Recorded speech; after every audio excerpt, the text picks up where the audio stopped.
variety of sources of information that are used to estimate biomass carbon stocks: forest inventories, remote sensing and modelling. And these estimates of biomass stocks across different biomes globally are used as input to the global carbon climate models, as a means of estimating regional and national carbon accounts, and also for informing policy debates about potential sources of emissions and forms of mitigation. So our objectives in this research project were to re-evaluate the current estimates for biomass carbon stocks in forests globally, different forest types globally, and base this on our experience from measuring carbon dynamics in Australian eucalypt forests, and to identify amongst the forest biomes which are those forest types which have the highest biomass carbon densities, and to investigate reasons for this high accumulation of biomass and why there are differences between site values of carbon stocks and the spatially extrapolated biome default values. So we started by synthesising global site data for forest biomass carbon stocks, and these black points are the sites around the world where there is published information about biomass in forest types, and our criteria for selection of these sites were that the site data was measured biomass in forests, not modelled or spatially extrapolated, and that they were sites that had been minimally disturbed by human land use activities. And we call this forest condition, the amount of carbon stored in these types of mature or primary forests, the carbon carrying capacity.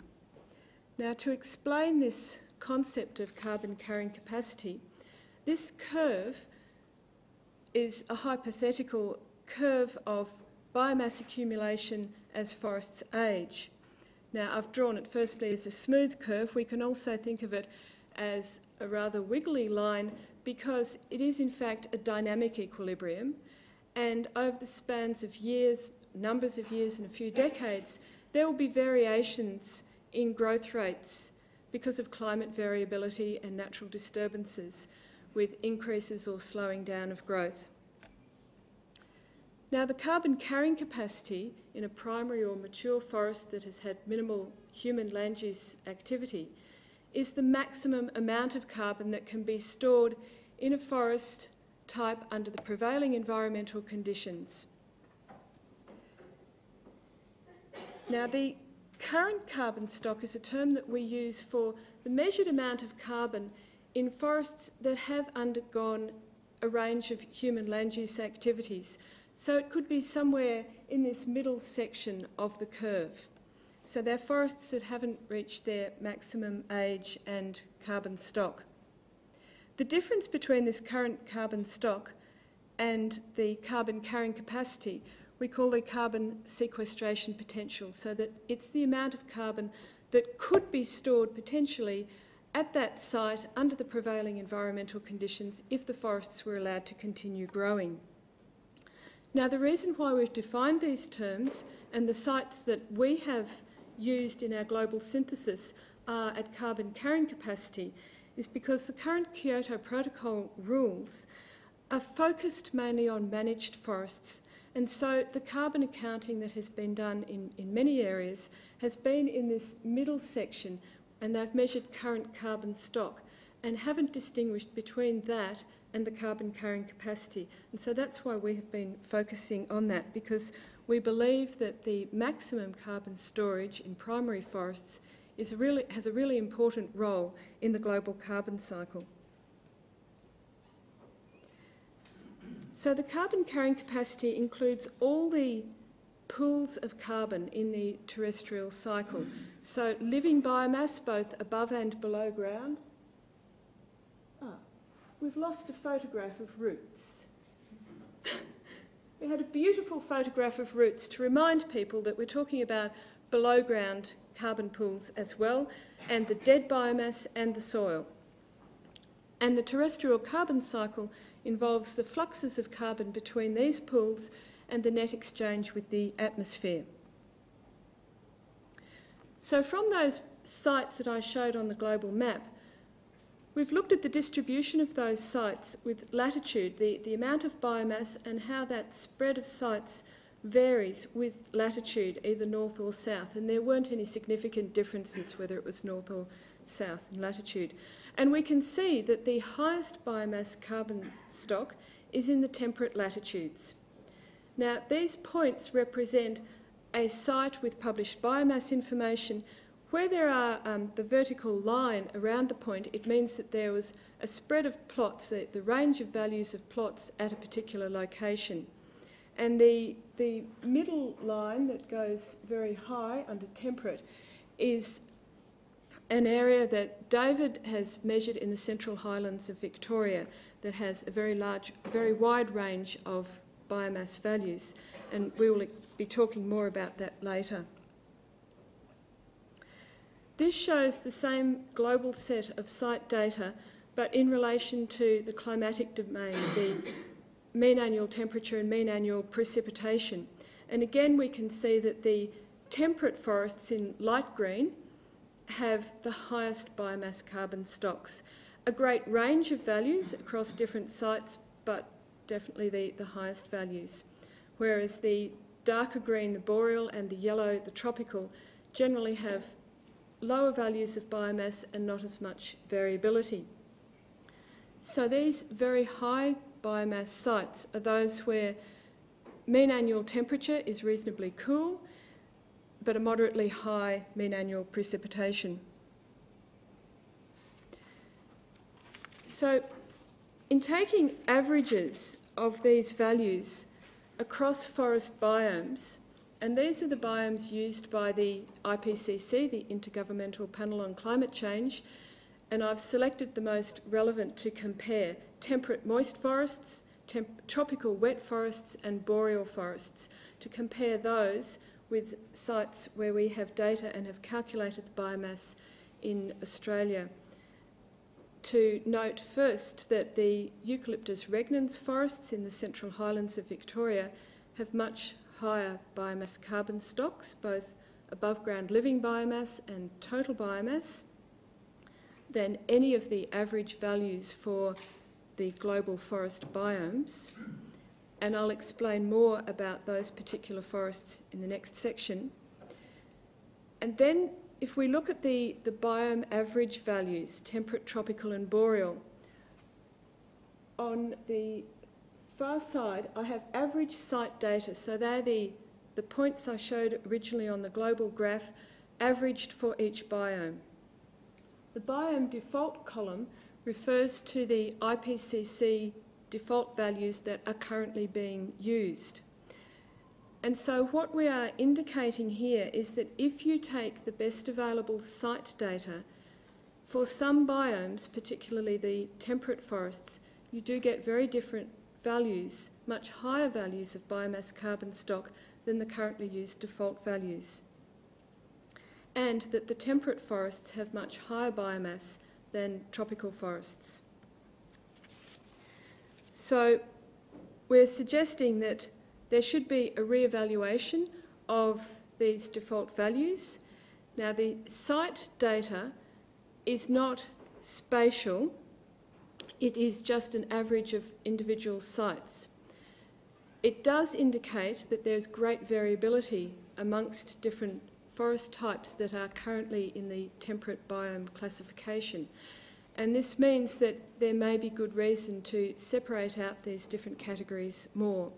Some of the areas with very high biomass carbon densities are the Pacific Northwest of America, in South America in Chile, New Zealand and in Southeast Australia. And so there may be good reason to separate out this category of very high biomass forest types. And also to distinguish the forest condition from which data was collected, whether they were areas at carbon carrying capacity with minimal human land use activity, or whether there had been activities that had depleted the carbon stocks. And these different forest conditions should be distinguished when we're trying to average values to get a biome default. So these are the Eucalyptus regnans forests in the Central Highlands of Victoria, where David has done long-term monitoring that he will talk in the next section about. And we have found that our calculations of biomass carbon stocks show that these forests have a higher biomass than any other published site data for biomass. So we're considering that they are probably the world's most carbon-dense forest that is currently documented. Now, characteristics of this forest is that it is multi-layered. It has an overstory of Eucalyptus regnans, mountain ash, that can be in different age cohorts, 1, 2 or 3 age cohorts of trees. There's a mid-layer tree mid-story tree canopy layer of Nothofagus, acacia and pomaderus, and an understory of tree ferns. So it's a very dense forest, both vertically and horizontally, with numbers of stems per hectare. And to show you where these forests are, in relation to Melbourne on the far corner, the red polygon shows the Oceania catchment where this particular study calculating biomass carbon was done. We chose this catchment because it has had very minimal human land use activity, both Indigenous Australians and since European settlement. It has been protected as a water catchment for Melbourne for over 100 years, and it's a very dense, impenetrable forest.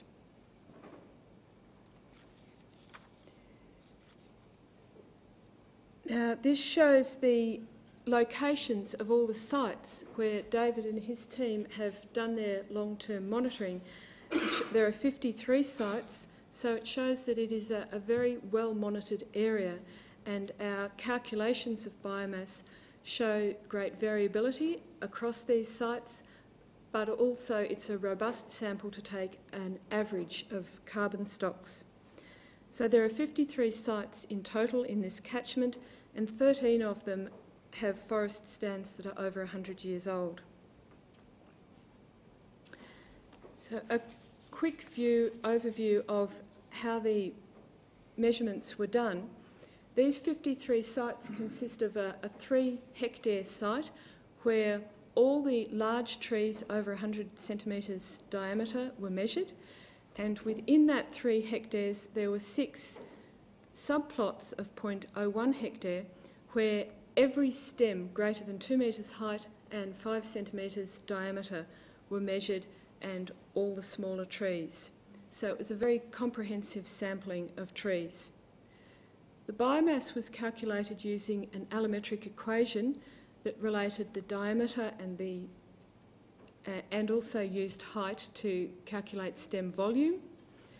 Biomass was calculated from the volume times wood density, and then we had to multiply that stem biomass by an expansion factor to account for branches and leaves. And that's a published allometric equation that has been developed for Eucalyptus regnans. Now, additional to that, we used reduction factors to account for the fact that in very large trees, their buttresses are asymmetrical. They have fluting, so that if you measure the diameter at 1.3 metres, it's not necessarily, there isn't necessarily continuous wood below that, there's fluting. And so a published study has derived a reduction factor to account for this fluting in the buttress, and similarly for decay and hollows in stems. So these reduction factors were applied according to the size of the trees. There's greater reduction for larger trees. Now, the results for the calculated biomass for these sites in the Oceania catchment show that there's great variability across the 53 sites. In the living and dead biomass, the brown litter on the ground, there is not shown to be as much variability across the sites because the coarse woody debris was measured across the catchment along transects and averaged. It wasn't measured in these individual 53 sites. but the living and dead biomass was. Now, these sites are ordered in this graph according to maximum age of the stand, so the youngest stands on this side going up to the oldest ones here. And we can see that the younger stands, less than 100 years old, have a much lower average biomass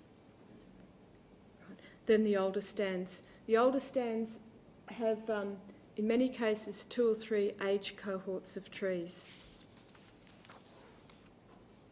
And the younger stands have a higher proportion of dead biomass compared with living. I've just about finished with these results. The size distribution of regnans shows that there is about half, in fact it's 53% of the total biomass in these stands is contained in trees greater than 100 centimetres diameter.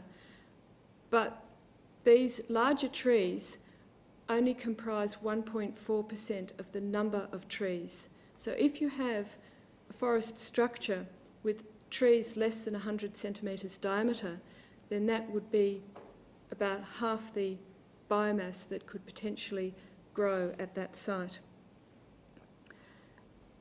And there are a number of reasons why these Eucalyptus regnans forests and others, as I mentioned, in New Zealand, South America and North America, have very high biomass. The environmental conditions of cool temperatures but reasonably high rainfall mean that there's a high gross primary productivity but a relatively low respiration and decomposition rates. These trees are long-lived, they have high wood density, and in the case of the eucalypts, they have a small crown area or canopy cover, which means that a lot of light can penetrate to the ground, and so you can get luxuriant growth of mid and understory plants as well. These sites that have had minimal human land use activity have the highest biomass carbon, but where there have been natural disturbances such as fire, the biomass is not lost due to fire, only a small proportion is lost, but what the change that does occur is that much of the living biomass changes and moves into the dead biomass carbon pool, so that there are still very high carbon stocks in sites that have had natural fire go through them. And the reason why we have multiple age cohorts in the regnans forests is because of the patchy distribution of wildfires. So thank you, and I'll pass to David, who will explain more about the monitoring in the Central Highlands.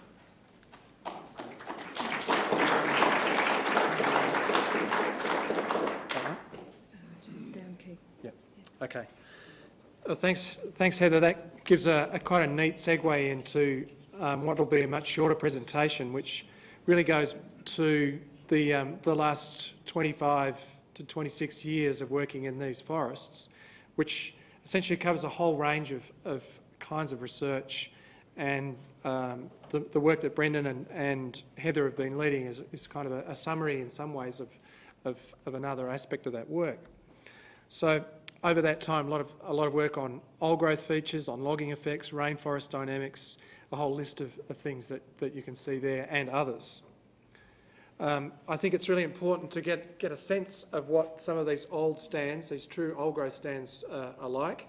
You can actually see a photograph of yours truly there in that stand. That's monitoring site 470.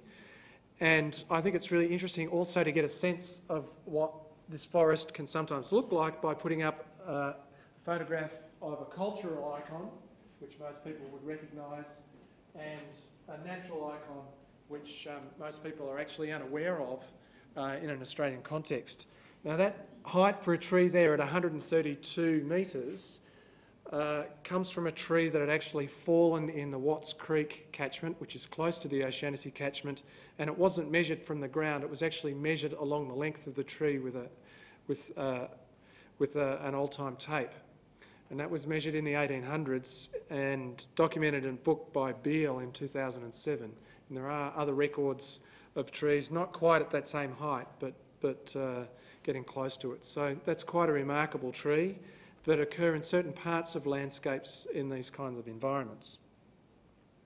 Okay, so just to reiterate, Heather's little vignette on the Oceania catchment, it has no recorded history of extensive human disturbance.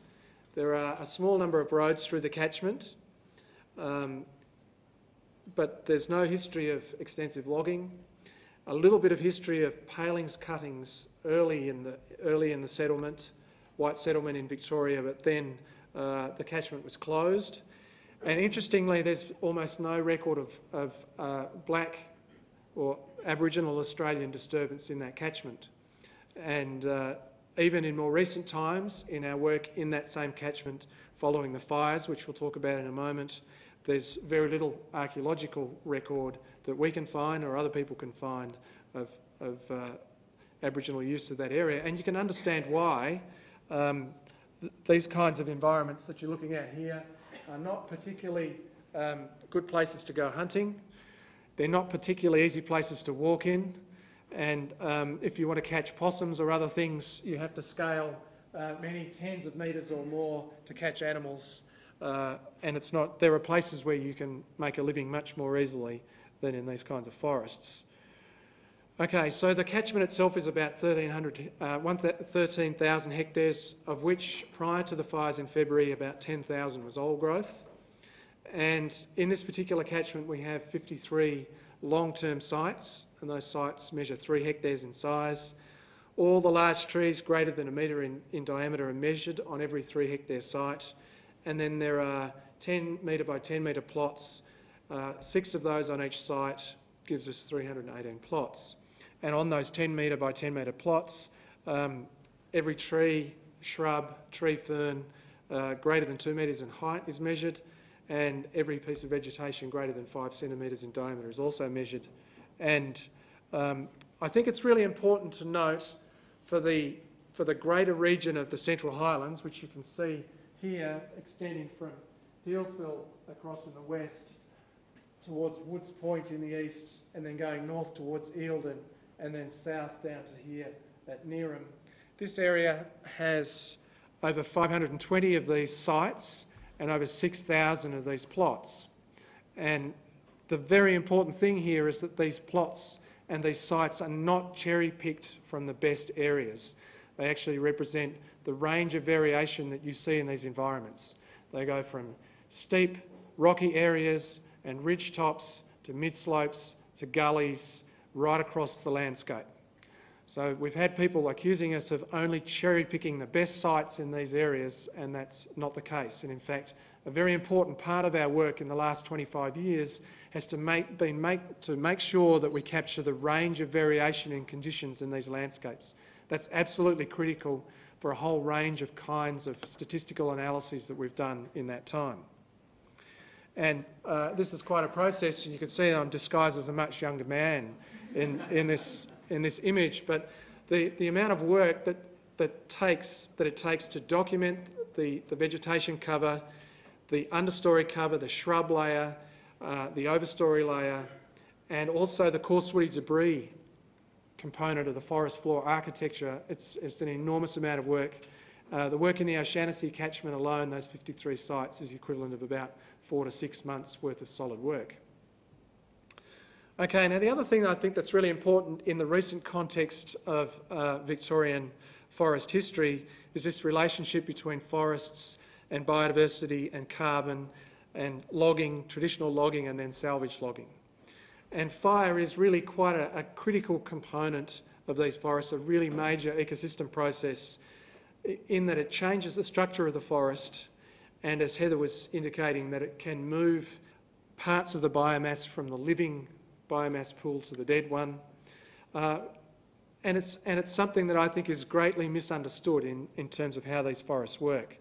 And there's a very strong interaction between fire and logging in these landscapes that has really shaped how these landscapes are structured and how they look now relative to what they might have done.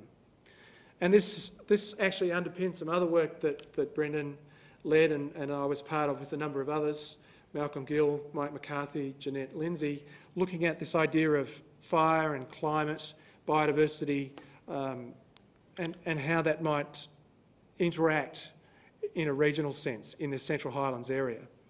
So, as everybody would be aware, we're looking at a landscape now that's been severely reshaped by the events of early February. This is a fire now starting to burn down through the Armstrong Creek catchment, which abuts the Oceania catchment early in the process of the fires in February. And I think it's really important to see here that the fire history here is well documented going back many years.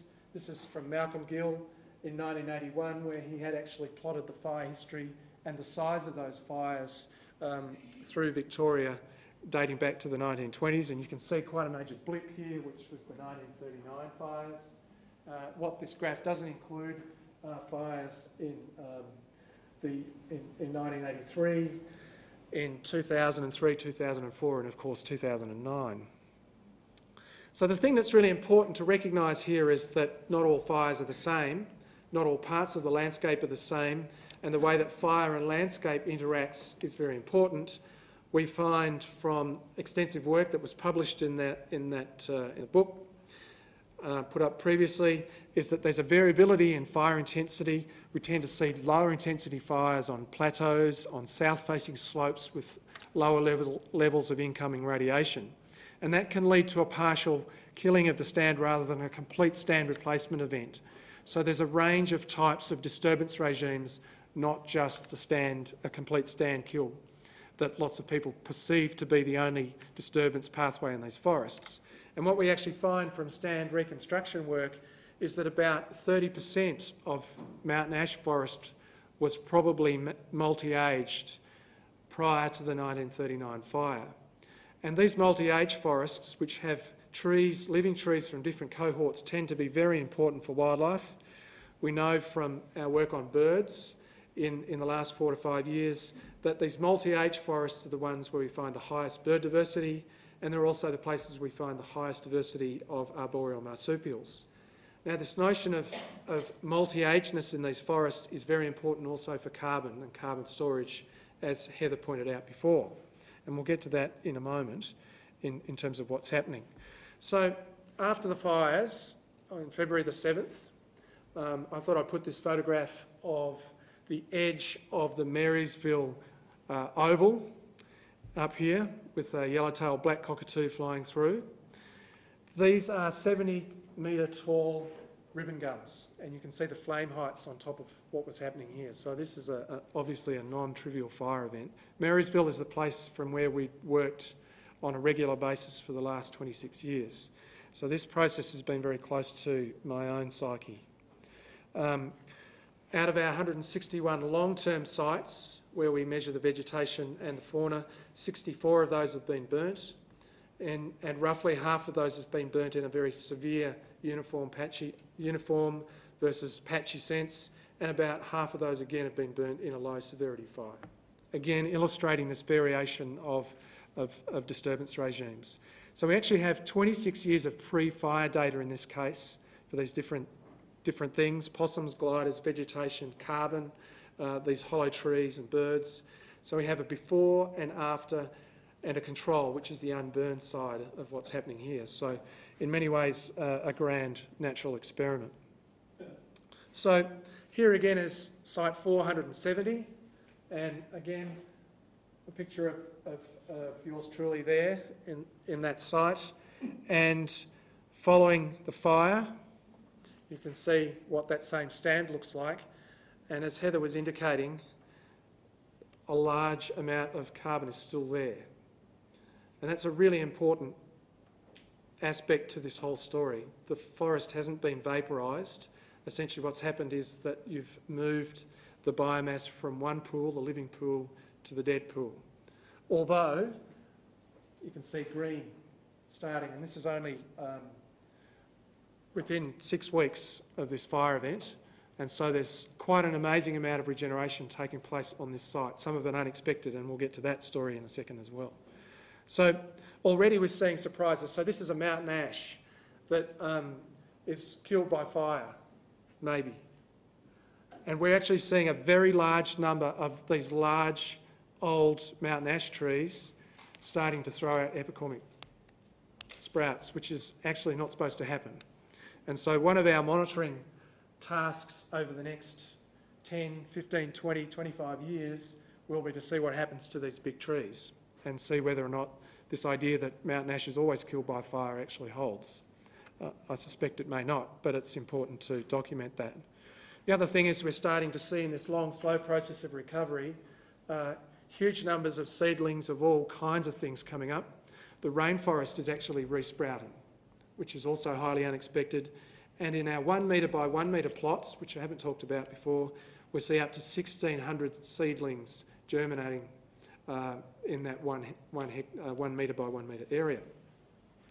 Okay, so the fact that a lot of that carbon is still there and some of the trees are recovering actually leads on to this idea of the consequences of extensive salvage logging of these forests. And there is a lot of salvage logging that's taking place. And salvage logging is essentially a double disturbance. You have a major a major natural disturbance, here a wildfire, that takes place, and then that's followed by a major human disturbance. So the forest is essentially dealing with two major disturbance events in rapid succession. And what we know is that from stand reconstruction and other work based on the amount of multi-age forest that does occur in these areas or could occur, fire-damaged trees can survive fire in many cases. We've seen good evidence of fire scars on many thousands of trees in this landscape. These living fire-damaged trees contribute to this multi-aged stand process, and the late John Banks, who was here at the ANU for many years, actually documented up to 7 past fires through dendrochronology that he did in the Oceania water catchment where those images were shown. So the stand reconstruction of 30% of mountain ash formerly being multi-aged before 1939 fire is really important, and it's a very different number to what we currently see of between 7 to 9% for multi-age forest. So salvage logging has had a pretty significant impact in these areas, and you can see, for example, the number of large trees with cavities, which Heather was indicating before, actually store an enormous amount of carbon. The change between a no-salvaged forest, an unsalvaged forest, and a salvaged forest in terms of the abundance of that resource is actually highly significant. That number, you can see the probability value of 0.004 there in terms of the reduction of hollow trees. So that's a highly significant effect, which is what you'd expect once you start to do, as you can see here, which is a salvage logging event following the 1983 fires in the Powelltown forests in the Central Highlands. So it's going to take about 200 years to recruit new trees to replace those larger trees which are removed, the living larger trees that are removed in this process. And that's a key limiting resource for quite a number of species, but it's also going to massively deplete the carbon stocks in those disturbed forests. And the thing that's really important here is that those trees that have been killed will still remain standing in some cases for 70 to 80 years after the fire, and we have stag fall or tree fall documented evidence of that going from 1983 through to 2008, immediately prior to the fire. So one of the things I think is really important here is that potentially the salvage logging effects in these forests may well have been far greater than the initial fire events, both in 1983 and the preceding one in 1939. And that combination of fire and logging in these forests is highly significant, not only for biodiversity response, but probably also undoubtedly also for carbon storage in these systems. And I think it's really interesting to note one of the historical accounts of those fires in 1939 by Noble in 1977, who noted the effect of prolonged salvaging that went on from after the fires in 1939 right through to the late 1950s, early 1960s, when eventually the salvaging operation was drawn to a halt because it was doing such enormous damage to the regeneration of the forest. Now, things are very different these days. The salvage logging operations in Victoria are slated for a 2-year period before the deterioration in the timber will make it inappropriate to continue that. But I still think that the present cover that we're seeing in the forest now reflects salvage logging as much, if not more so, than the fire that preceded that salvage logging. And that's a very important perspective not only on fire, but on forest dynamics, on carbon and carbon storage, and the way we think about these regenerative processes and the cover of the forests in these kinds of systems. So with that, I'm going to move it across to Brendan. Thanks very much.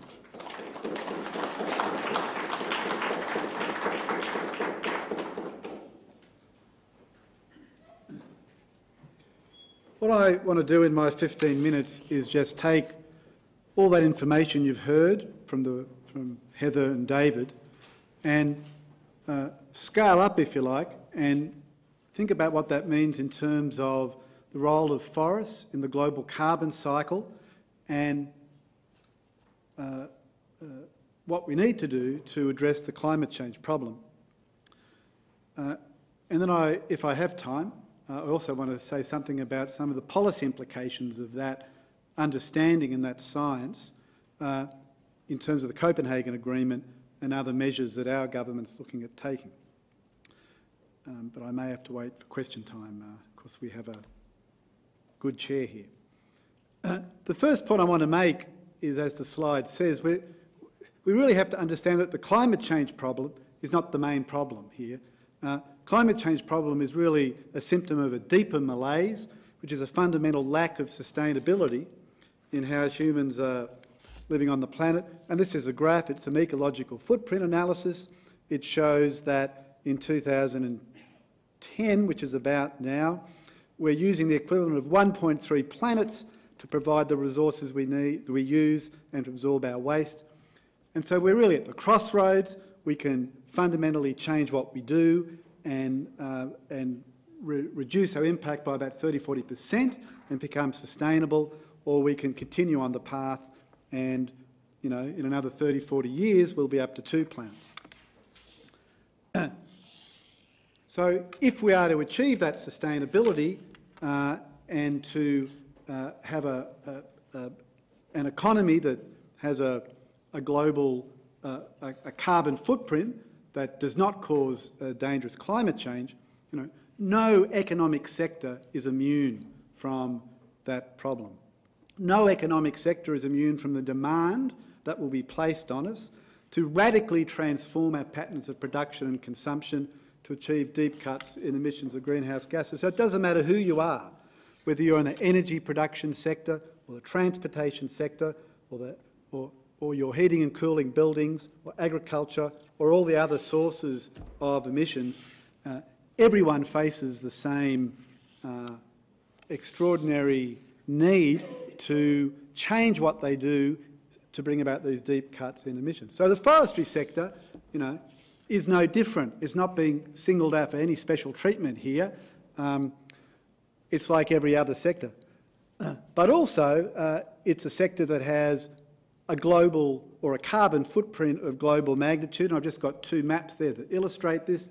The one on the right is from our paper. It shows the distribution of forests, boreal, tropical and temperate. The one on the left is from the World Resources Institute. The red is the original, or the red is the original distribution of natural forests that have now been converted to other land covers. The light green is production forests, forests that are being commercially logged, and the dark green are those forests still in a primary condition.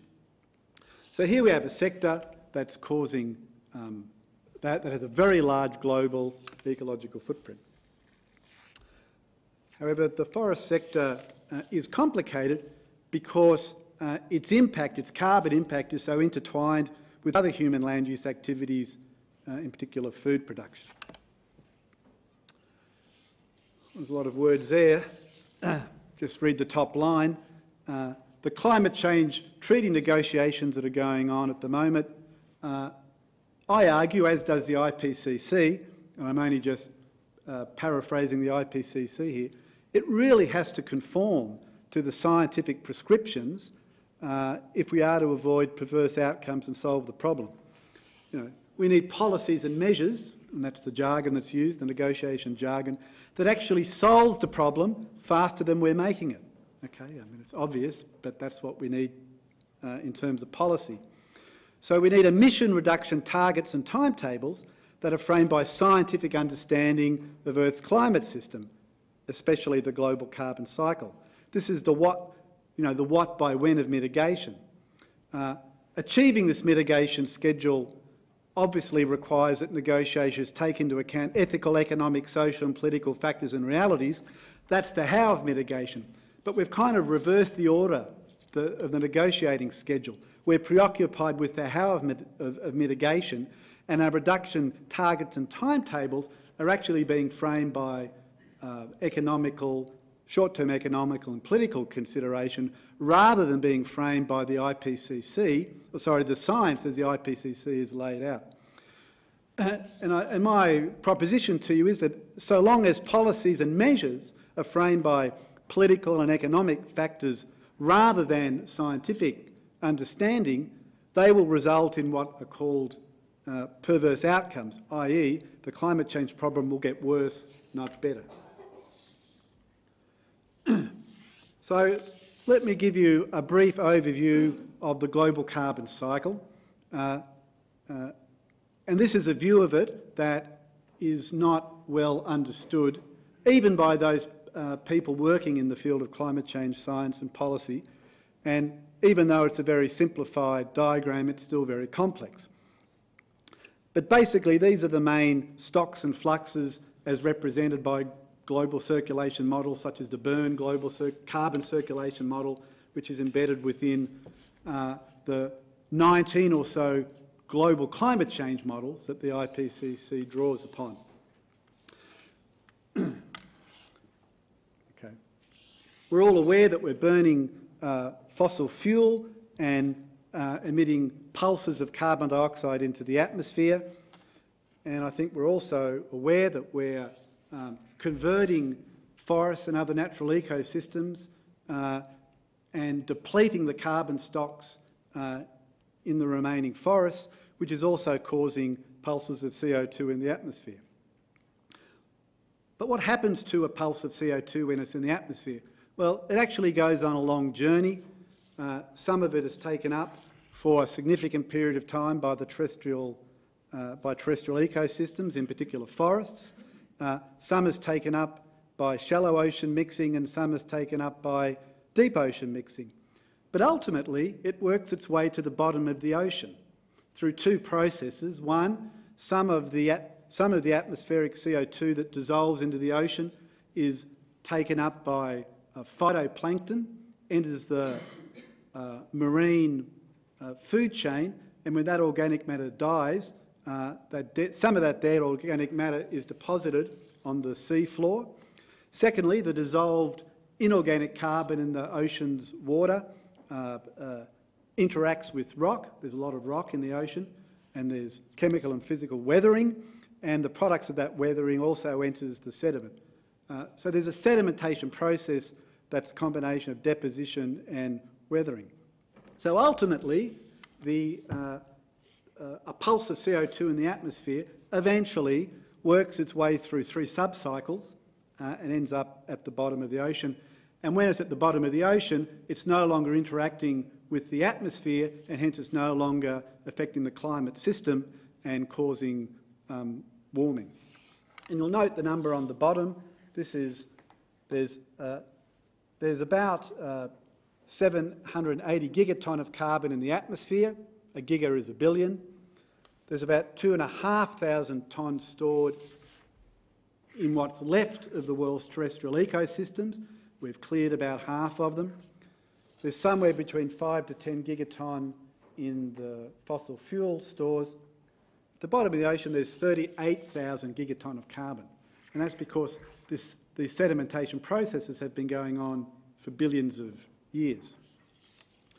Basically, we've solved the climate change problem when we've reduced the rate at which humans are causing CO2 to be emitted into the atmosphere at a rate that matches or is less than the sedimentation rate.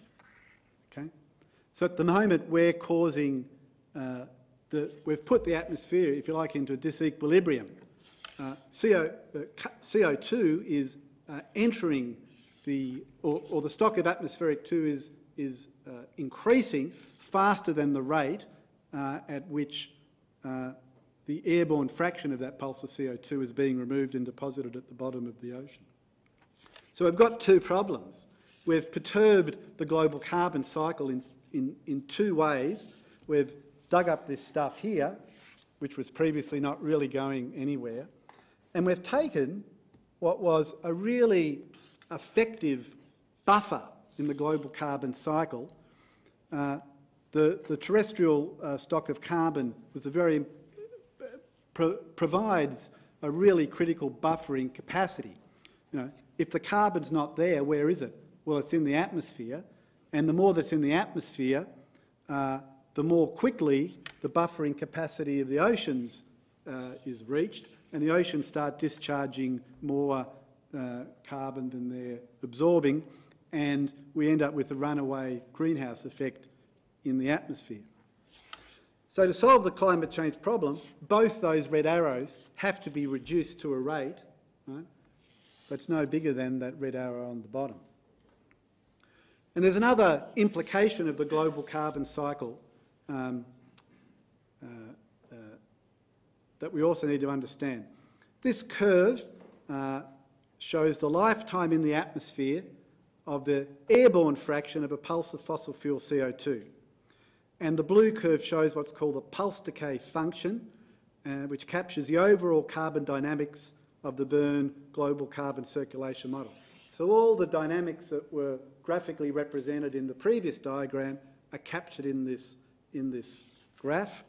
The vertical axis is the proportion of a pulse of CO2 that's still in the atmosphere, i.e. that's not at the bottom of the ocean. And the bottom axis is years, time in years. So the blue curve shows the proportion of a CO2 pulse remaining in the atmosphere over time. So what this means is if we burn a unit of fossil fuel and there's a pulse of CO2 in the atmosphere, after 100 years, there's 60% of it not interacting with the atmosphere, but there's 40% still left in the atmosphere. After 500 years, there's 20% still in the atmosphere. To get down to 10%, you're at about 1,000 years, and guess how long it takes that remaining 10% to be removed from the atmosphere? 30,000 years, plus or minus 7. Now, this has a number of implications, okay? Most of the land and most of the forest in the developing world that has tropical forest was cleared in the last 50 years. Okay? Australia has lost about half of its forest cover. That was cleared in the last 200 years. Okay? Think about it. Okay? So the land that all the forested land that was cleared in Australia and the CO2 that was emitted into the atmosphere, about 70% of it, sorry, about 35% of it is still causing global warming. And I'll get to the policy implications of that shortly. But the long tail in the pulse decay function of the airborne fraction of the CO2 is something that everyone is ignoring. It's actually buried in the early IPCC reports. This very graph is in material that was referenced in the early IPCC reports, but the implications of it have been ignored. So I just said this, to solve the climate change problem, we have to fix how we're perturbing the global carbon cycle, we have to achieve deep cuts in fossil fuel emissions, we have to avoid emissions from deforestation and depletion of terrestrial carbon stocks.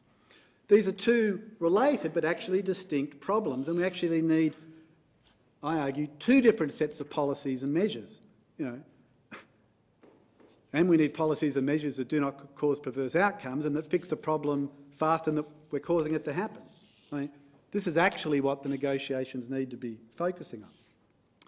But the Kyoto Protocol, I would suggest, was certainly informed by IPCC science, but it wasn't framed by it. It was really framed by political and economic factors more than it was framed by science. So it was not really informed by a deep understanding of the global carbon cycle and the lifetime of the airborne fraction of a pulse of fossil fuel CO2 in the atmosphere. As a result, there are many perverse outcomes. One is the definition of a forest, according to the Kyoto Protocol, actually makes no recognition of the difference between a natural versus a plantation forest or a primary versus a production forest. Okay? Secondly, accounting for emissions from forest management was optional, right, for so-called Annex 1 countries. Annex 1 countries are basically rich countries, OECD countries plus economies in transition. Article 3.4 of the Kyoto Protocol made it optional whether you wanted to account for emissions from forest management or not. Australia chose not to. Interestingly, the EU, on the kind of back of that, established a regulation that assumed that burning forest biomass for energy was carbon neutral. Okay? And actually it's not. And the explanation of that lies in that graph and the previous two slides I was showing. It also has this rule that they assume that new plantings on land cleared prior to 1990 offset fossil fuel emissions so long as they're maintained there for 100 years. Well, one way of interpreting that previous graph was actually you can maybe offset 90% of some fossil fuel emissions only if you do new plantings or restoration on land that was cleared more than 1,000 years ago and the stock is maintained forever.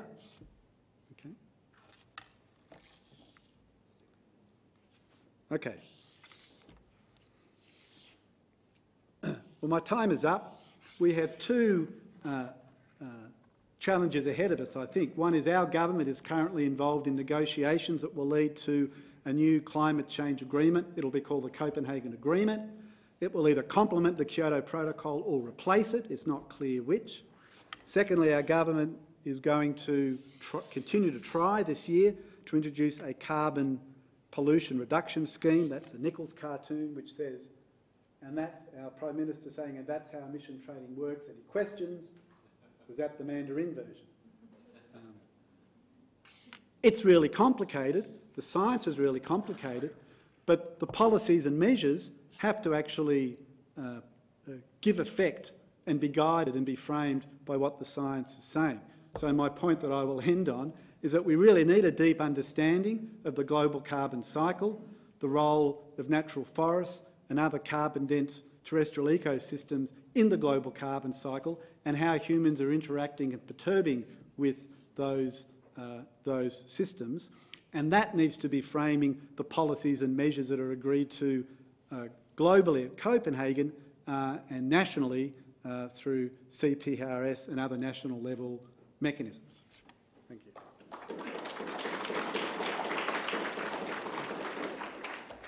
Thank you to all our speakers for keeping pretty much to time. So we do have some time for questions.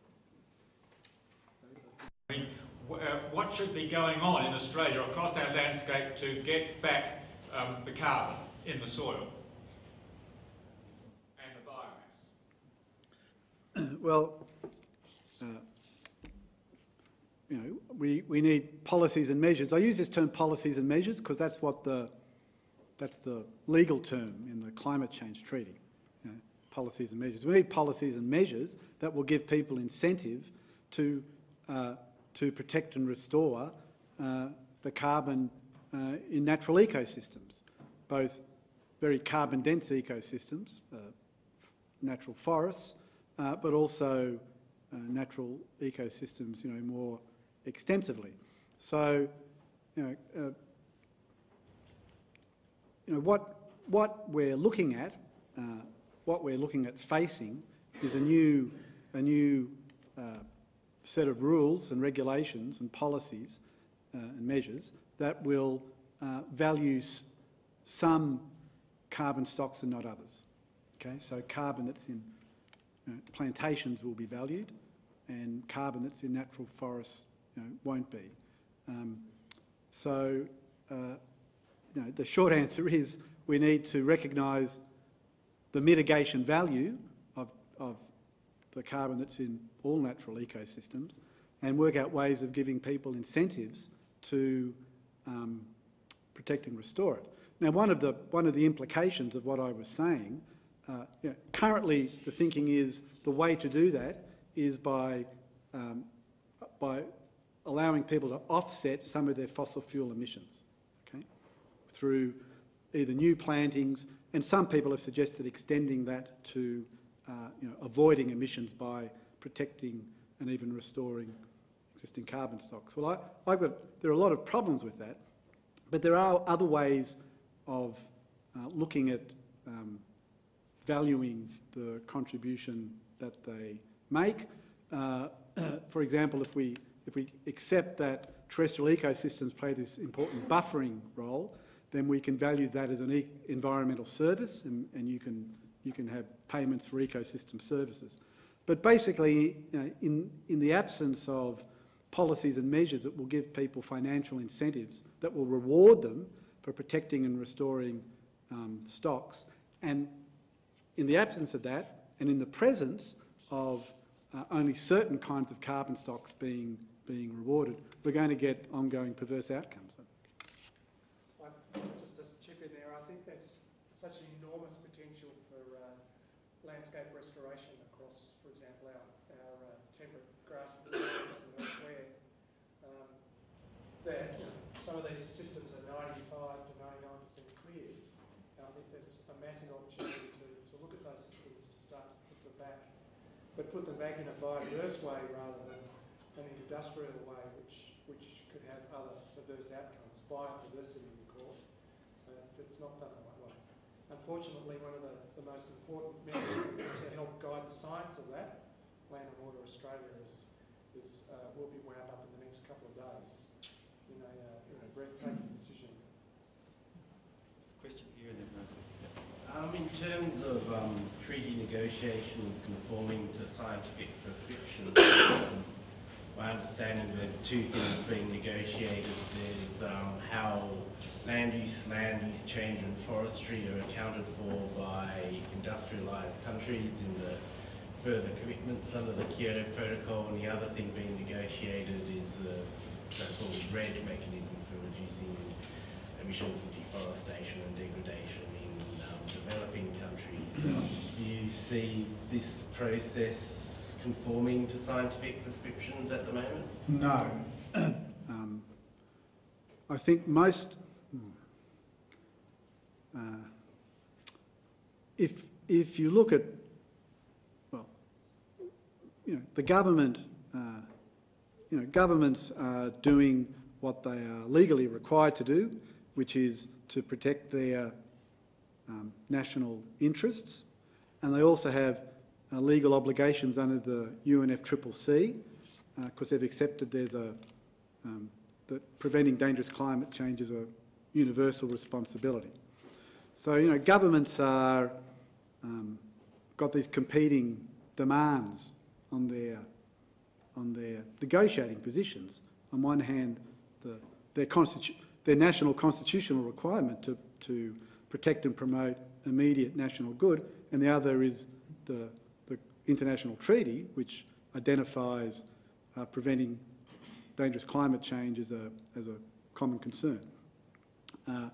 But most of the stakeholders, if I can use that term, who are actually involved in the climate change treaty negotiations around the official government negotiators, largely are there because of the economic opportunities, okay? Because of the money that's involved in dealing with changing how we use carbon, what we do with carbon. And so when it comes to what we're doing to the land and terrestrial ecosystems, well, conventionally land is just a factor in production. Land and its resources are just a factor in manufactured capital. And the natural capital of these ecosystems is just simply not being recognised and valued. So specifically, for those who aren't familiar, the rules being negotiated for developing countries, economically developing countries, are a different set of rules to what's negotiated for economically developed countries. And one of the dangers is one of the risks we have is that there are two risks. One is we get different standards applied for developing and developed countries. For example, the loopholes remain for rich countries, but we have tighter demands for developing countries. That would be unfair. And secondly, short-term, the pressures of short-term economic markets, frame the rules so that we don't actually cause the problem. I mean, we don't actually fix the problem, we actually create new problems. So I think we're in a very, very risky, it's a high-risk zone we're in terms of the current state of the Copenhagen negotiations about forests and land use. Question to Dr. Keith.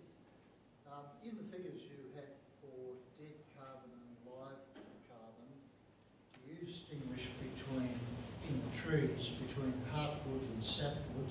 Or another way of putting the question would be, do you put heartwood into dead carbon or live carbon? No, heartwood and sapwood haven't been distinguished.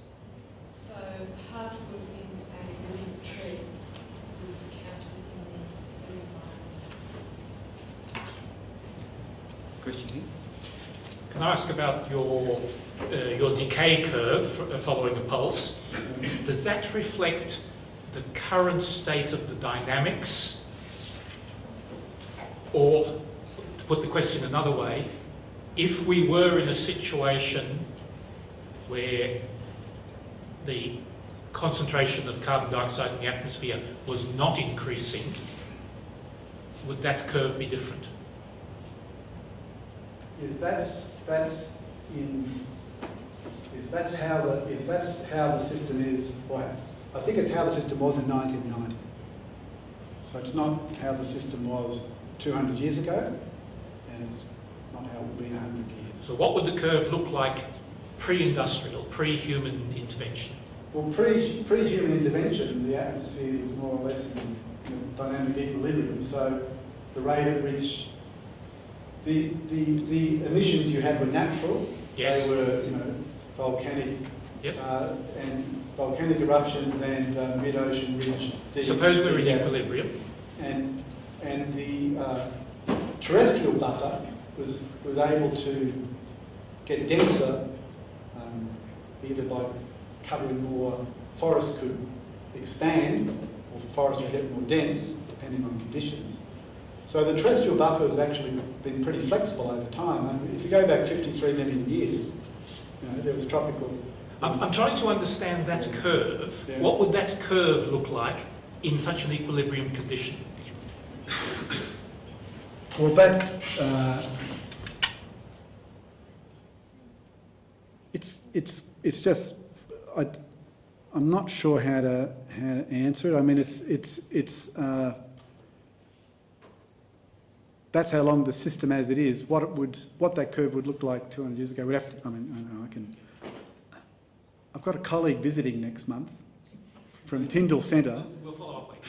Yeah, follow up because we can get her to rerun the model. I mean, I think it's going to depend on the rate of CO2 in the oceans. It's going to be one of the driving effects of that, and then it's going to depend on the rate of absorption on the terrestrial space, and that has changed. And I think that's your question, isn't it? That pulse has got. The equation for the curve has three terms, short, medium and long-term one. In fact, if you... Oh, actually, that's how to answer your question. I knew the answer.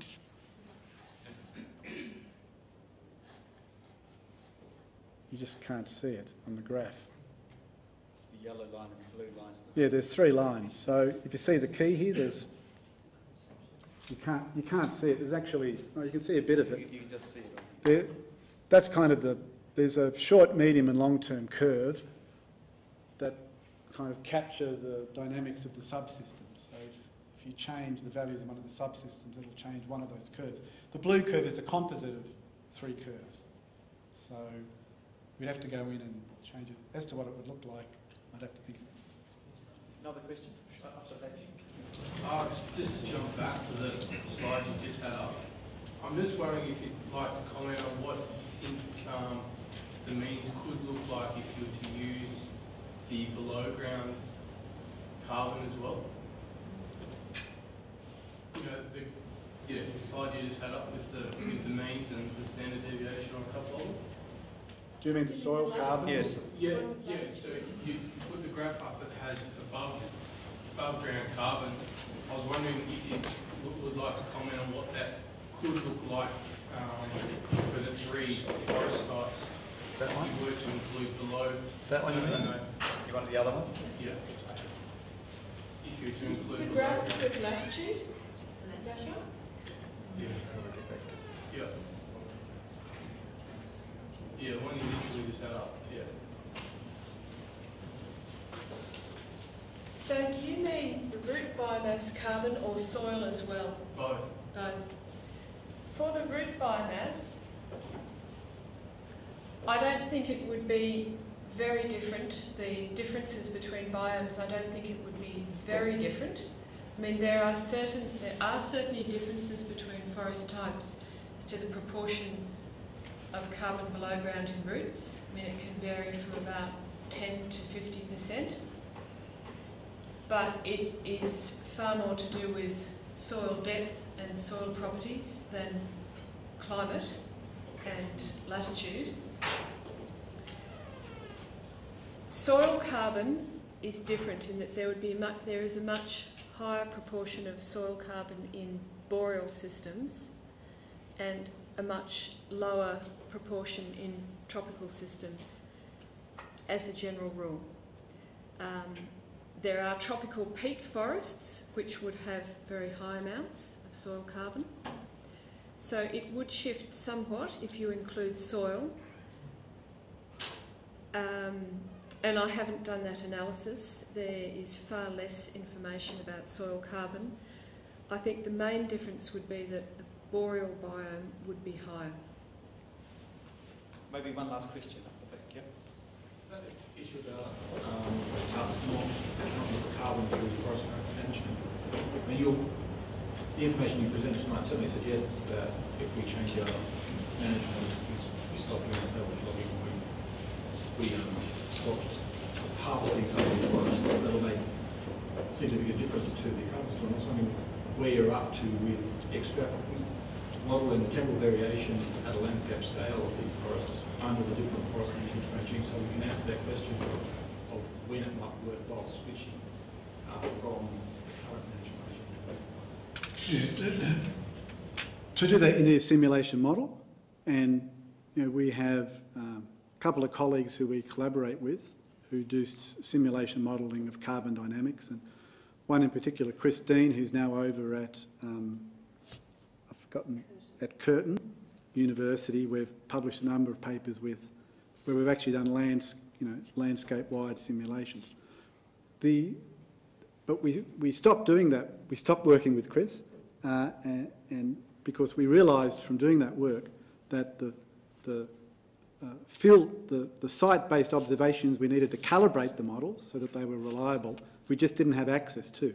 So we basically decided to put a lot of effort into working with people like David and others who actually have the site observations you need. So we're kind of working back towards being in a position where we can do some simulation modelling and answer that question. But we learned a lot from doing those simulation models.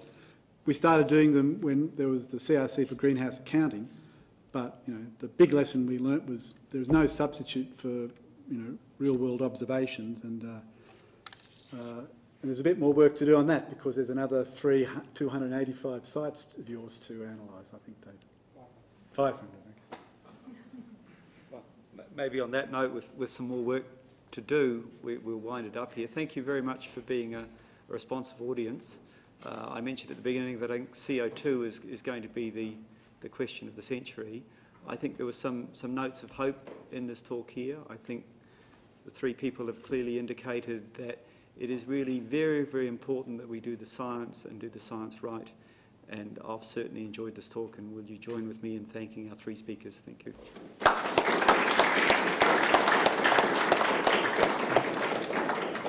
Thank you very much. Good evening.